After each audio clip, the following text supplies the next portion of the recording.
The chandelier in the White Family Country Club dining room catches the afternoon light just right, sending fractured rainbows across mahogany that costs more than most people's cars. I watch dust motes drift through Eleanor's cloud of Chanel No. 5. As I follow the maitre d' to what he calls the family table, with that knowing smile he reserves for people about to get bad news over good wine. Arthur checks his Rolex before I even sit down. Third time in 30 seconds. Eleanor adjusts her pearls with the precise motion of someone who has practiced this gesture in a mirror. Meredith positions her iPhone at an angle that would make a film student proud, her smile sharp enough to draw blood. Everyone in their assigned seats. Everyone playing their part in whatever intervention they've rehearsed. Rebecca. Eleanor's voice has that particular warmth she uses when she wants something. You look lovely, darling.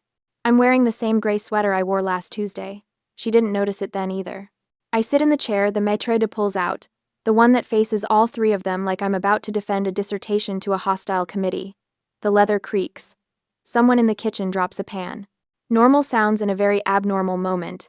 Eleanor slides a slim velvet box across the table, the kind of box that usually holds jewelry. Her fingers leave it positioned exactly between the salt and pepper shakers, perfectly aligned with the table's edge. A fresh start, darling. We think you'll adore Austin. I open the box. One-way plane ticket, departure in 48 hours. Arthur places a check beside it with surgical precision, his banker hands steady. Your seed capital, Rebecca. $5,000. Use it wisely. The check is already signed, already dated. They printed it before I even arrived. Meredith shifts her phone a fraction of an inch to the left, getting my face in better light. Her Yale Law Review editor's smile widens. She's been waiting for this moment, probably planned which filter she'll use when she posts the video. I recognize this performance. The synchronized movements. The rehearsed lines. They've been planning this for months, and I'm supposed to crumble right on cue. My mind drifts back to last year, the annual White Family Charity Gala at the Ritz-Carlton. I'd come straight from TerraSense field testing, and hadn't had time to change. My hiking boots were still a bit dusty. I thought they'd understand. I thought maybe this one time, my work would matter more than appearances. Harrison Blackwood cornered me near the champagne fountain. Arthur's most important client. The one who controls half of Arthur's quarterly bonuses. His laugh cut through the string quartet. Arthur, I didn't know you hired the garden staff for your parties. Arthur's face drained white. Eleanor's hand found my elbow later, her fingers digging in hard enough to leave marks. You humiliated this family, Rebecca. It will not happen again. That was the night they decided. I could see it in the glance Arthur and Eleanor exchanged over their champagne flutes. The Austin exile crystallized in that moment, fully formed. The pattern started long before that, though. I was 8 when Meredith's piano recital overlapped with my science fair. I'd won first place. Created a working water filtration system from household materials. Miss Peterson said it was the most advanced project she'd seen in 20 years of teaching. Rebecca understands sacrifice, Arthur told me in the car. We were driving to Meredith's recital. My trophy stayed home on the kitchen counter. I understood sacrifice. I understood that debate team got cancelled so Meredith could have mock trial. That internships got declined because family obligations always meant Meredith's needs. That my environmental science degree was expensive charity work, while her Yale Law acceptance was framed in the dining room. I understood that I was the daughter who just didn't quite fit. Eleanor watches me now, waiting for tears. Arthur's already reaching for his water glass, preparing his tough love speech. Meredith's thumb hovers over the record button. I let the silence stretch. Let them savor it. Let them think they've won. Thank you. My voice stays level. Steady. I'll be smart with it. Arthur's shoulders drop. Eleanor's smile turns genuine. The Rebecca problem, finally solved. Meredith's disappointment flickers across her face. No tears for her video. No drama for her Instagram story. I fold the check with deliberate care, crease it once, and slip it into my purse. The paper is thick, expensive. The kind of check Arthur uses for important transactions. They don't know about the wire transfer. $8,500,000, confirmed 48 hours ago. Sitting in my account while they hand me $5,000 like it's a fortune. They don't know that Julian Vance, Agricor's CEO, called me personally.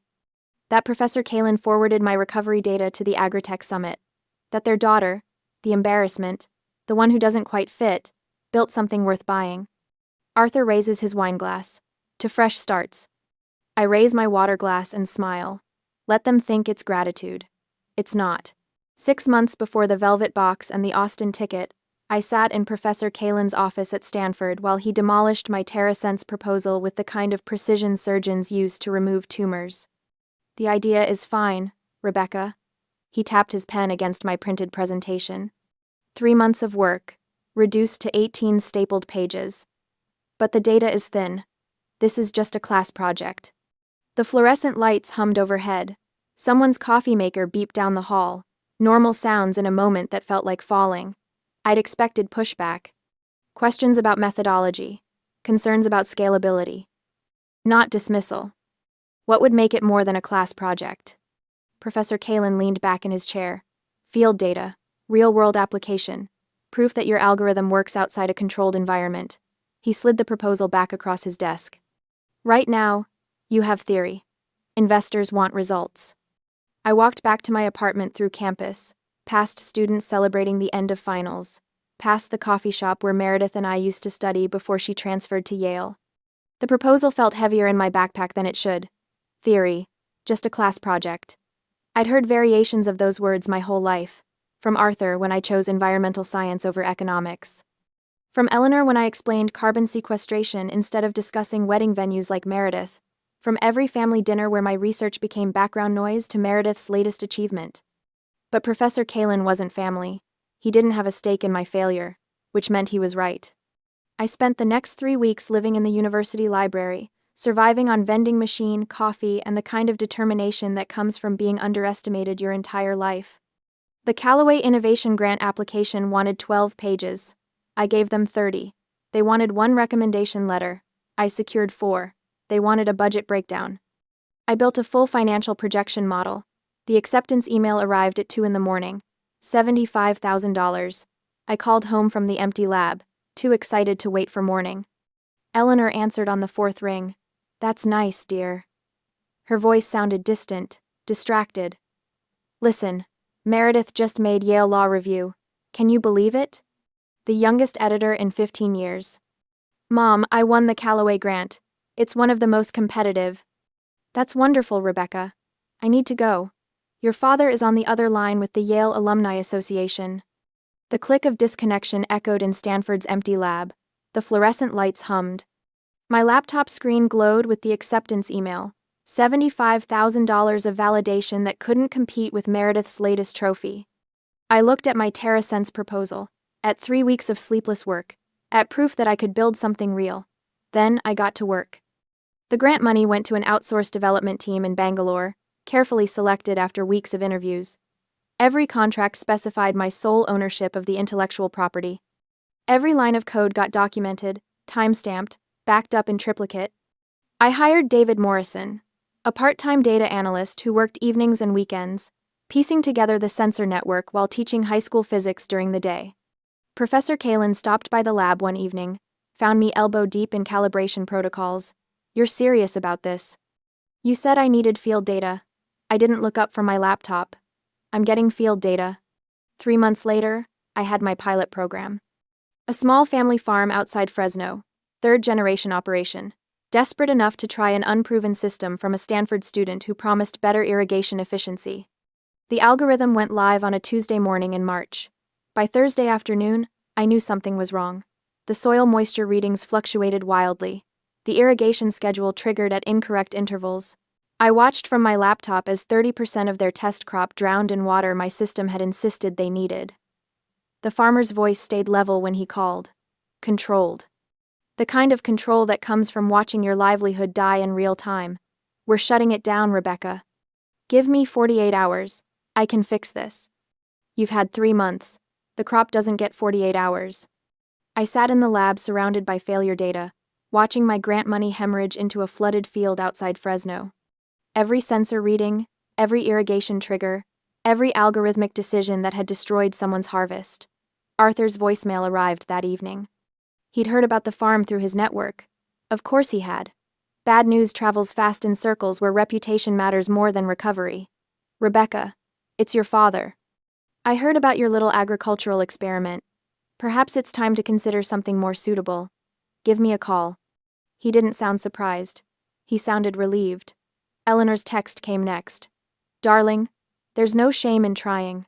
Not everyone is meant for entrepreneurship. Then Meredith. 3 crying laughing emojis followed by, heard you drowned some vegetables. I turned off my phone, pulled up the failure logs, started reading. Somewhere in 3 months of code, in thousands of lines of predictive modeling, was the error that had cost a farmer 30% of his crop, and validated every dismissive word my family had ever said about me. The lab became my home for the next 3 weeks. I ordered Thai food I didn't eat, made coffee I forgot to drink, slept 2 hours in the desk chair and woke up with sensor specifications imprinted on my cheek. I found the error at 2:30 on a Wednesday morning. Single flawed line in the moisture prediction algorithm.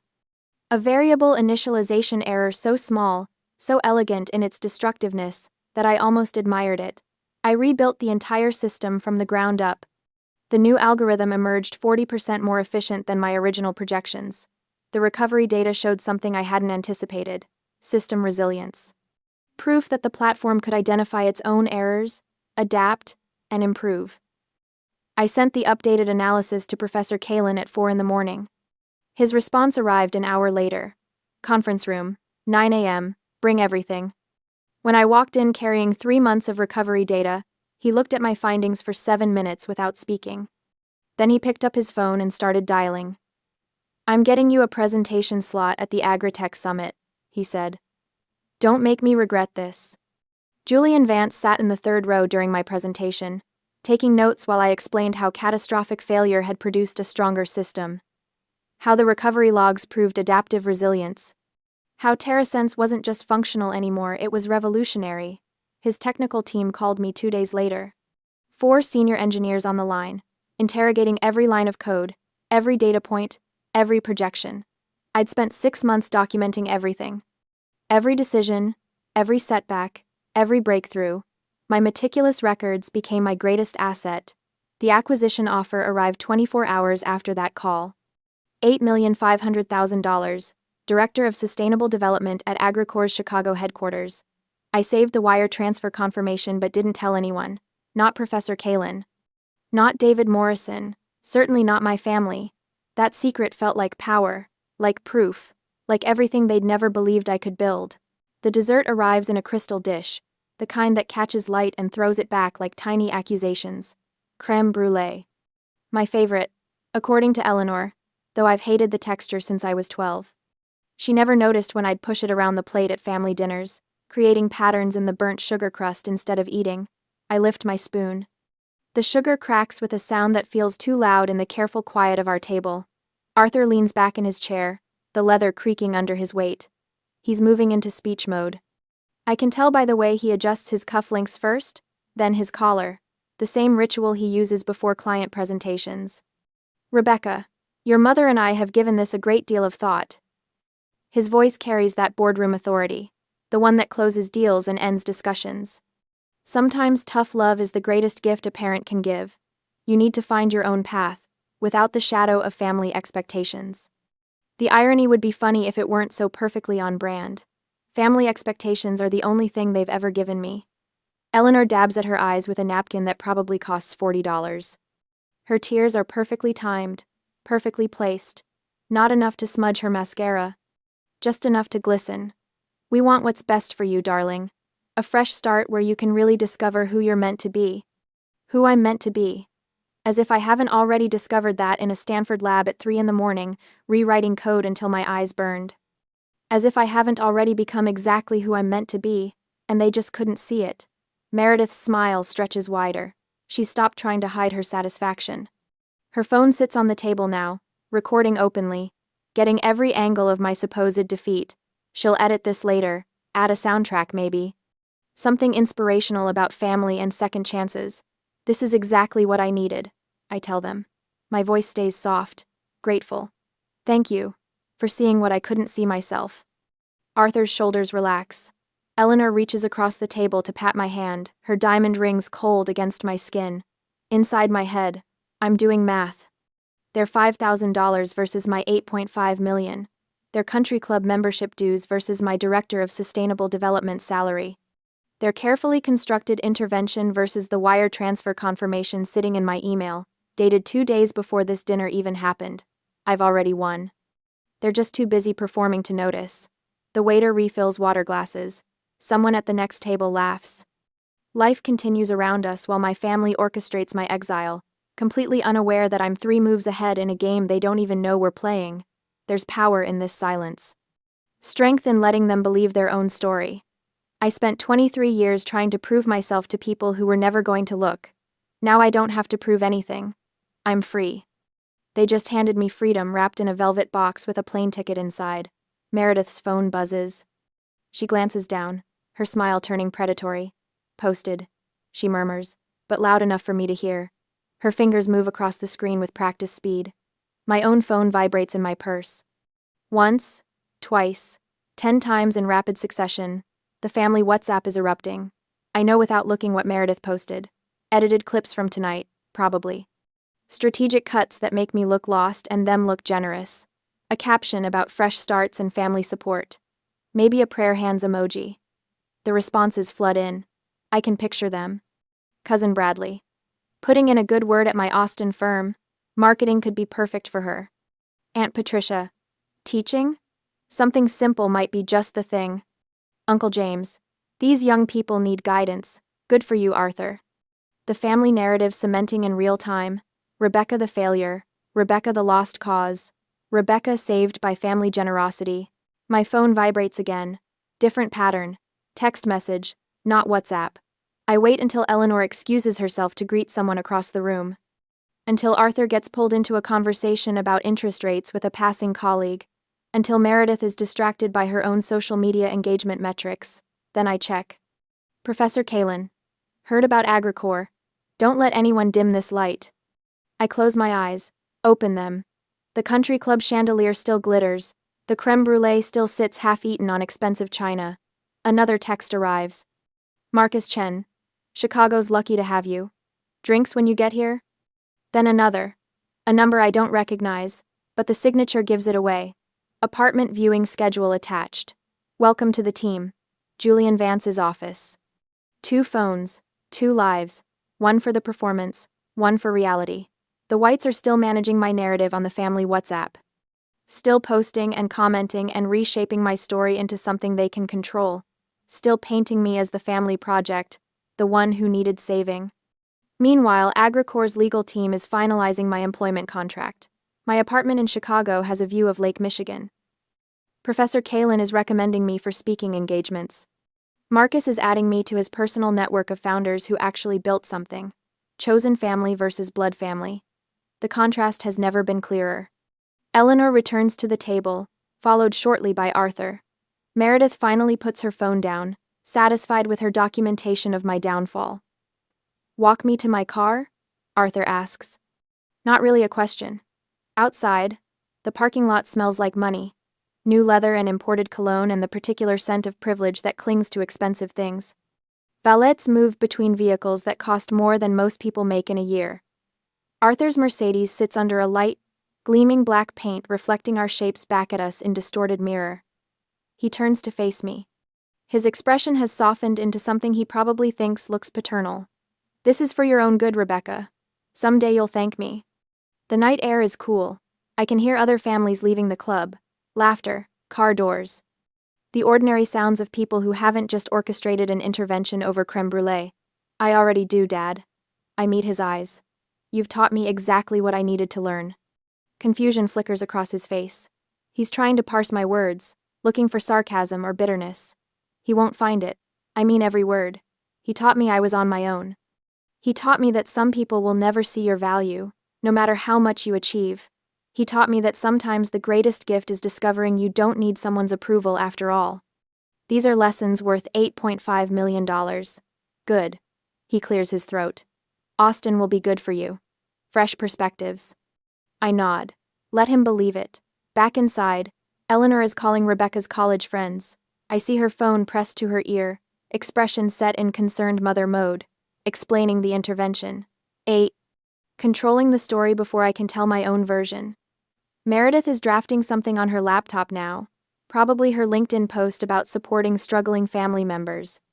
about the importance of tough love and family values. They're closing ranks, rewriting history, making sure everyone knows their version before mine can surface. I pull out my phone and start documenting. Screenshots of the WhatsApp messages, voice memo noting the time and location of Arthur's parking lot speech, photos of the check, the ticket, the velvet box, evidence, data, proof. Let them think they've won. Let them control their narrative for now. I'm building mine methodically, recording everything, creating a paper trail they don't even know exists. Sunday night, I'll board a plane, just not the one they bought. Monday morning, Forbes will publish an article they haven't seen coming. 48 hours until detonation. Until their carefully constructed story explodes into something they can't control or edit or explain away. I return to the table. Eleanor is crying again. Meredith is calculating her social media strategy. And I'm smiling. Really smiling. Because they just handed me the greatest gift. The freedom of having nothing left to prove. Sunday morning light filters through my apartment windows, catching the dust from 2 open suitcases on my bed. I'm folding a thrift store sweater when the doorbell rings. Unannounced. Exactly like Eleanor. I check the peephole. There she is, holding a Starbucks cup like a prop, her Sunday brunch outfit perfectly pressed. Darling, I thought you might need help packing. She sweeps past me before I can answer, her eyes already scanning my apartment with the precision of a home inspector. Moving is so overwhelming. Overwhelming. As if I haven't orchestrated 3 international shipping containers and a corporate relocation package in the past week. I gesture toward the suitcases. Just finishing up. Eleanor sets her coffee on my kitchen counter without using a coaster. She picks up my Stanford diploma from the pile next to the suitcase, runs one manicured finger across the frame. You won't need your diplomas in Austin, dear. Fresh starts mean leaving everything behind. The diploma is a duplicate, the real one shipped to Chicago on Tuesday. You're right, Mom. I take it from her hands, set it back down. Fresh start, new beginning. Her smile blooms genuine. I'm so glad you understand. She moves to my closet, pulls out my interview blazer. The good one. Navy wool, tailored. And this is far too formal for Austin's casual culture. That blazer is already hanging in my Chicago penthouse closet. This one came from Goodwill yesterday for $19. I was thinking the same thing. I fold it into the suitcase with deliberate care. Eleanor watches me pack thrift store jeans, clearance rack blouses, everything carefully chosen to look like my actual wardrobe. She nods approvingly at each choice. Satisfied I'm dismantling my life correctly. Your father and I are so proud of how you're handling this. She perches on my bed's edge, careful not to wrinkle her linen pants. Not every young woman has the maturity to accept guidance with such grace. Grace. That's what she calls surrender. My phone buzzes. Eleanor's eyes flick toward it, but I'm faster. Julian Vance's assistant confirming my furniture delivery to the Chicago address. I silence it without reading the preview. Just the airline, I tell her, confirming my flight. Good. She stands, smooths invisible wrinkles. I'll drive you to the airport tomorrow. Make sure you get off safely. There it is. Not maternal concern. Verification. She wants to watch me board, watch the plane door close, confirm the exile is complete. That's really thoughtful, Mom. Her coffee sits abandoned on my counter, lipstick stain on the rim. She doesn't drink it. Didn't come here for coffee. After she leaves, I sit on my bed, surrounded by suitcases full of someone else's clothes.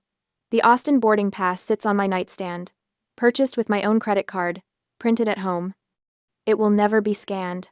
My real flight to Chicago departs 3 hours after the Austin flight. Different airline, different terminal. The beautiful symmetry makes me smile. They taught me this game. How to perform one reality while living another. How to let people see exactly what they expect. I just became better at it than they ever were. Monday morning, Arthur sends his email at 8:30 a.m. sharp. I watch it arrive on my phone from O'Hare's Gate B-17, waiting for my Chicago boarding call. The subject line, family update. The body, brief and efficient. Rebecca has relocated to Austin for a fresh perspective. We're confident this change will provide valuable clarity for her future. Valuable clarity. His code for cutting me off. The email goes to his entire professional network. 200 contacts built over 30 years. Every investor, every client, every board member he knows. The implicit message reads clear. Don't help her.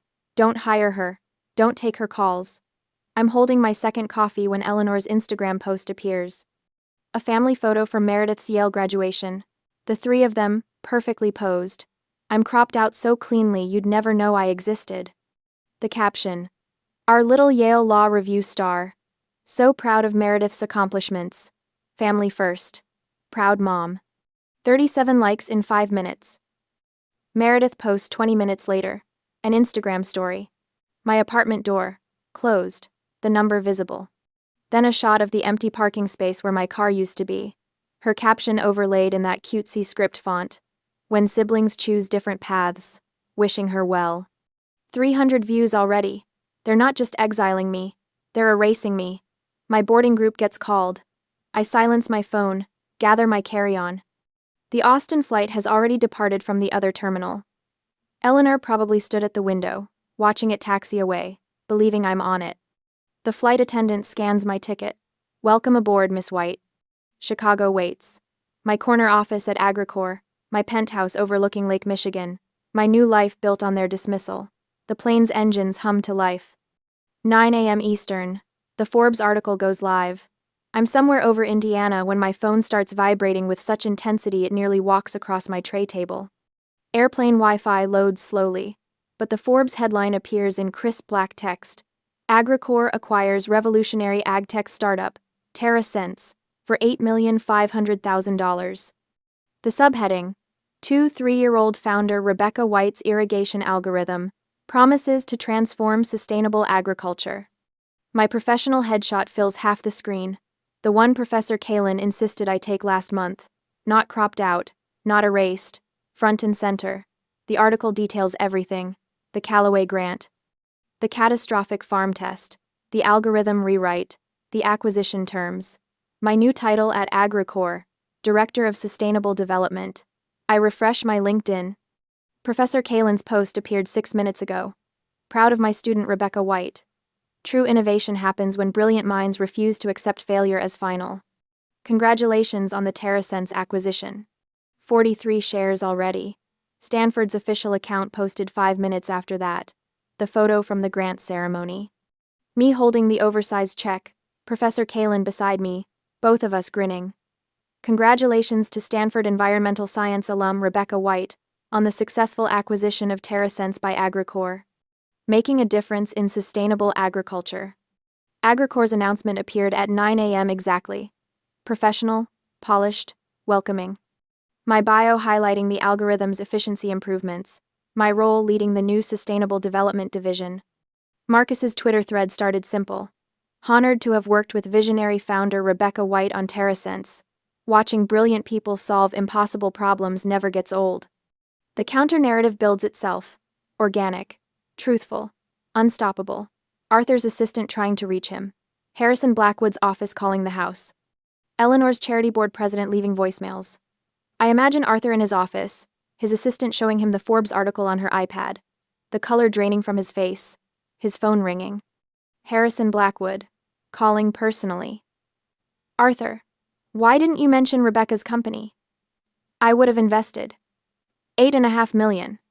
That algorithm could revolutionize precision agriculture. Eleanor at her Monday morning tennis lesson, her phone lighting up with messages. Her charity board president, delighted. Eleanor, we had no idea Rebecca was in technology. Can she speak at our spring gala? Our donors would be fascinated. Meredith in her Yale Law Library study room, her classmates approaching with confused smiles. Your sister sold her company? Why didn't you ever mention TerraSense? The family WhatsApp group erupts. I disabled notifications yesterday, but I check it now. 37 new messages. Confused relatives, congratulatory cousins, awkward questions about why nobody knew. Aunt Patricia? Rebecca sold her startup? For millions? Cousin Bradley. Wait, Rebecca's a tech executive now? Uncle Richard. Why are we just hearing about this? The narrative crumbles in real time. Every careful lie, every dismissive comment, every cropped photo suddenly suspect. I save the Forbes article to my phone. Screenshot Professor Kalin's LinkedIn post. Archive AgriCorps' welcome announcement. Evidence. Documentation. Proof. By the time my plane touches down at O'Hara, I have 43 missed calls, 16 voicemails, 62 text messages, most from numbers I haven't heard from in years. 3 from Arthur's office line, 7 from Eleanor's cell, 12 from Meredith. I don't listen to any of them. Not yet. My Chicago driver waits at arrivals with my name on a tablet. Professional. Efficient. Nothing like Eleanor's suffocating surveillance. Welcome to Chicago, Miss White. The city skyline rises ahead. My new beginning, built on their dismissal. Let them scramble. Let them call. I'm already gone. The letter arrives on a Tuesday morning, 2 weeks after they've stopped trying to reach me directly. AgriCorps' general counsel forwards it with a subject line that makes my coffee taste bitter. Legal matter. Requiring your attention. I open the PDF in my Chicago office. Lake Michigan stretches gray and chopless beyond my window. The letterhead belongs to Whitmore and Associates, the firm Arthur uses for his most aggressive negotiations. Formal demand for settlement re. TerraSense intellectual property. The language is precise, calculated. Arthur's handiwork, dressed in legal terminology. They claim fiduciary interest in TerraSense based on substantial family investment during development phase and creation of intellectual property while residing as dependent in family home. The $5,000 check is now seed funding establishing an equity stake in the venture. Their demand, 30% of the acquisition price, $2.55 million, or litigation. I read it twice. The audacity sits sharp in my throat. They handed me that check at the country club like it was charity. Severance pay for the family disappointment. Now it's venture capital. Now it's ownership. The phone on my desk lights up. Julian Vance, calling from the executive suite upstairs. Rebecca. His voice carries the controlled frustration of a CEO protecting his assets. I assume you've seen the letter. Just now. Our lawyers tell me it's baseless. Your IP documentation is airtight, but they're making noise through back channels. He pauses. Eleanor White contacted 2 of our board members yesterday. Concerned calls about family disputes and your stability. My jaw tightens. Of course she did. Eleanor knows exactly which threads to pull. Meredith's drafting an op-ed. Julian continues. Something about startup ethics and family obligations. Her Yale credentials give it weight she doesn't deserve. I close my eyes. The coordinated assault. Arthur applying legal pressure. Eleanor working her social network. Meredith building the public narrative. The same synchronized performance from the country club, scaled up to match the stakes. What do you need from me? I ask. Nothing yet. Our PR team is drafting a response. Vague but firm. We protect our people, Rebecca. His tone shifts, becomes almost paternal. But I need to know if there's any validity to their claim. Any verbal agreements. Any family money that went into development. None. I have documentation for every dollar. The Callaway grant. My own savings. Nothing from them. Good. Relief colors his voice. Then we let the lawyers handle it. But after we hang up, I sit staring at that letter. At the repositioned $5,000. At Arthur's signature, on the firm's authorization. My phone buzzes. A text from Professor Kalin. Seeing some chatter online. You okay? I don't answer. I open Twitter instead. Tech Twitter has picked up the story. AgriCorps' PR release hit an hour ago, carefully worded about meritless attempts to exploit a young founder. The replies are rallying around me, calling out the family dynamics. Sharing their own stories of relatives who appeared after success. Someone's dug up Meredith's Instagram, the posts she deleted after Forbes. Screenshots circulating with commentary about hypocrisy. Her Yale Law Review colleagues distancing themselves in quote tweets, carefully professional statements about not endorsing her forthcoming piece. Arthur's reputation bleeding out in real time. Investment blogs questioning his judgment. Colleagues wondering why he didn't recognize his own daughter's potential. I should feel vindicated. Instead, I feel the weight of what they're willing to destroy to get what they want. Their own credibility. Their professional relationships, whatever remained of our family. All for 30% of something they called worthless 6 months ago. I forward Arthur's demand letter to my personal email. Read it again on my phone. The legal argument hinges entirely on that check. Their seed funding, their investment during development. The check I never cashed. I open my mobile banking app. The check image is still there in my deposit queue, photographed but never processed. $5,000 from Arthur White. Memo line. Fresh Start Fund. Not Terra Sense Investment. Not Seed Capital. Fresh Start Fund. Their own documentation betraying their claim. I could simply show Agricor's lawyers this image. Prove the check's true nature. Let them dismantle Arthur's argument in court filings and depositions. But that's not enough. That's playing their game on their terms. I tap Deposit Check. The app processes. 30 seconds of loading screen. Then, transaction successful. $5,000 deposited to your account. I screenshot the confirmation. The timestamp. The memo line. The full details. My hands are steady as I open my email. Forward the screenshot to Agricor's general counsel with a brief note. For your records. Full payment received and accepted. Then I compose a new email. Direct reply to Arthur's lawyer. CC. Arthur White, Eleanor White, Meredith White. Subject. Your client's final payment. Body. Attached. Please find my acknowledgement of your client's payment. Thank you for finalizing this matter. All future correspondence can be directed to my legal counsel. I attach the screenshot. The deposited check. Their investment accepted as exactly what they intended it to be. Payment. Severance. The price of my exile. My finger hovers over send. I think about 8 years old at the science fair. Meredith's piano recital. The accumulated surrenders. The lifetime of being the daughter who understood sacrifice. I press send. The email whooshes into the void. 30 seconds later, my phone shows 3 read receipts. Arthur, Eleanor, Meredith. The silence that follows feels absolute. I go to my contacts. Find Arthur White. Press block. Find Eleanor White. Press block. Find Meredith White. Press block. My phone feels lighter without them. Outside my window, Lake Michigan catches the afternoon sun. The water turns silver. A sailboat cuts across the horizon, moving toward something I can't see. I save their letter, the demand, the threat, everything documented, like always. But this time, the documentation isn't defense, it's victory. They taught me to keep records. To be meticulous, to prove everything. They just never considered I'd use those lessons against them. 6 months later, morning light pours through the floor-to-ceiling windows of my Chicago penthouse, turning Lake Michigan into hammered silver. I'm drinking coffee from a mug Professor Kalin sent me, the one that says, "Data doesn't lie," in faded letters. My TerraSense Innovator Award sits on the bookshelf, half hidden behind a stack of industry journals. I didn't mount it on the wall. Didn't need to. The team photos from Agricor have replaced what used to be family portraits in my old apartment. People who actually see me when they look at my face. My calendar alerts ping. 3 meetings today. All of them matter.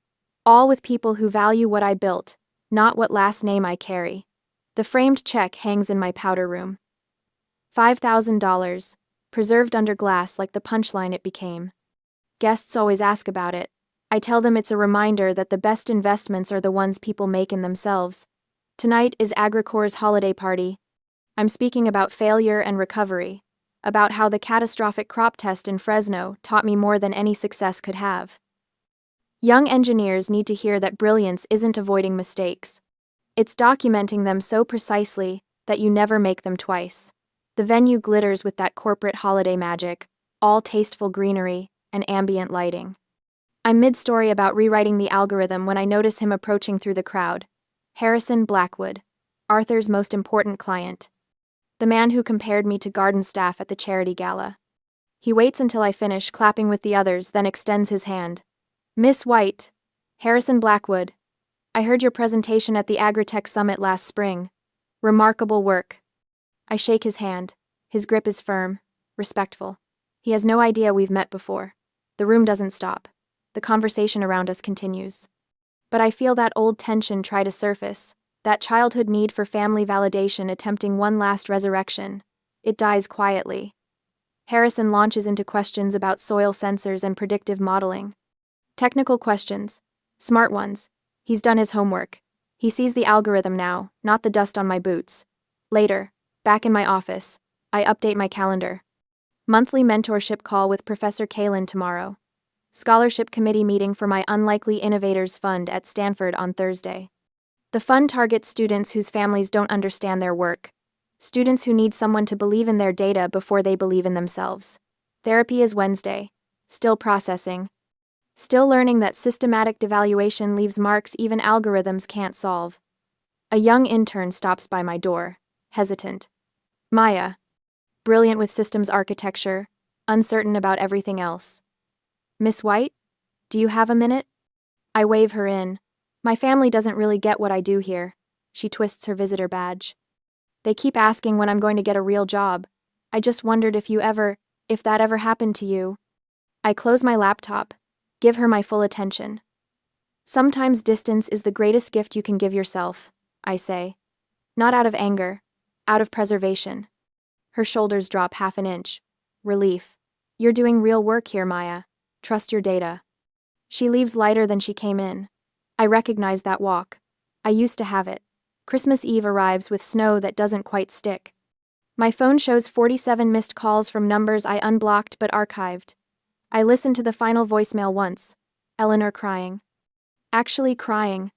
We miss our daughter, Rebecca. Please. It's Christmas. I archive it without responding. My chosen family arrives at 7. Professor Kalin brings wine. Julian brings stories about the latest board meeting. Others from AgriCorps filter in, carrying food and laughter and the easy comfort of people who chose each other. We eat. We talk. Nobody asks about my real family. Later, washing dishes, I catch my reflection in the dark window. Lake Michigan stretches behind me, vast and indifferent and beautiful. Same face they tried to erase. Same person they measured and found wanting. Still here, still building, still growing. Thank you for the seed money, I think. You taught me I could grow anywhere, even in exile. Especially in exile. The silence I've earned settles around me like expensive cashmere. Warm, deserved, mine.